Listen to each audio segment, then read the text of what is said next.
Welcome to today's Explainer. Look, we all know Uber, right? It's that app we blindly tap when we need a ride home or, let's be real, a late-night food delivery.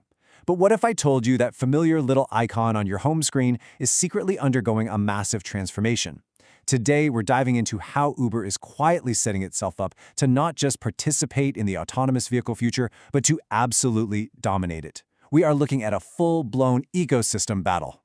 Which brings us to the burning question on literally every tech investor's mind right now. Can Uber actually survive Tesla's impending army of robotaxis? It's a totally valid concern, and as we dig into the data today, you're going to see exactly how this clash of titans is really shaping up. So let's look at Uber's autonomous transformation, going from a simple app to a massive aggregator.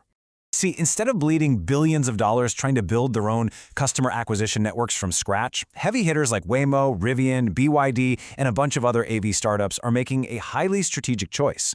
They are just plugging directly into Uber's massive, already mature traffic pool. I mean, it's a win-win, right? And that brings us to this absolutely crucial point. As this tech matures, the future of the autonomous driving industry isn't going to be this fragmented mess of 100 different apps. No way.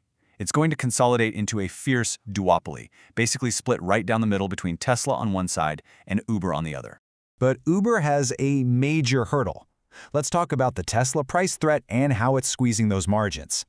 Right now, Uber's whole dominant model relies heavily on human drivers, and, well, humans are expensive.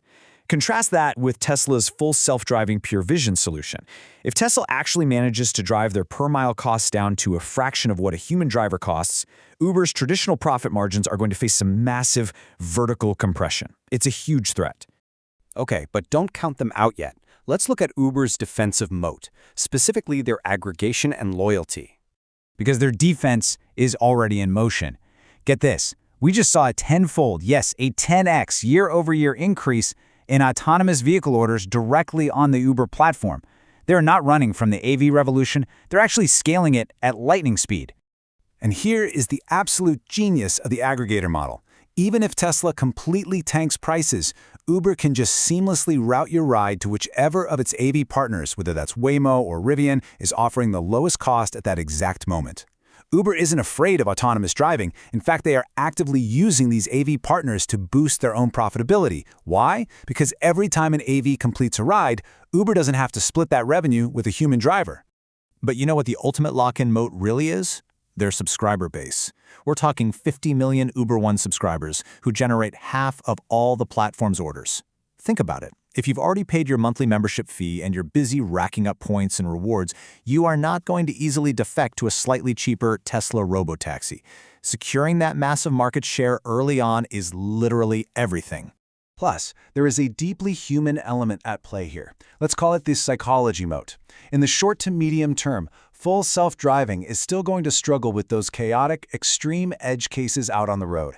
And right now, passengers feel significantly safer with Uber's hybrid approach. They like knowing there's a mix of human reliability and machine efficiency, rather than just stepping into a pure, steering wheel-less robotaxi and hoping for the best. It really comes down to the classic Apple versus Android analogy. Two completely distinct ecosystems. Tesla is basically playing the Apple playbook, complete vertical integration, keeping both the hardware and the software locked in a tightly closed system.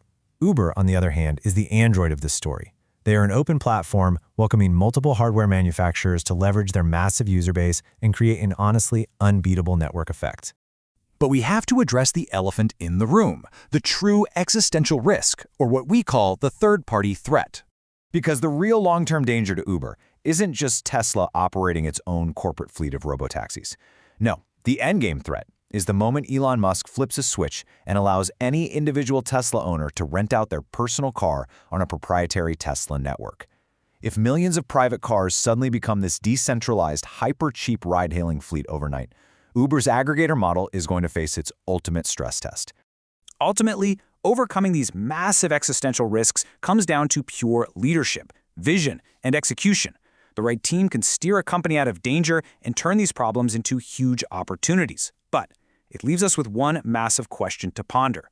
When your neighbor's personal car can legally act as a hyper-cheap robotaxi while they sleep, will the world even need a dedicated ride-hailing app anymore? Thanks so much for joining me for this explainer, and I'll catch you on the next one.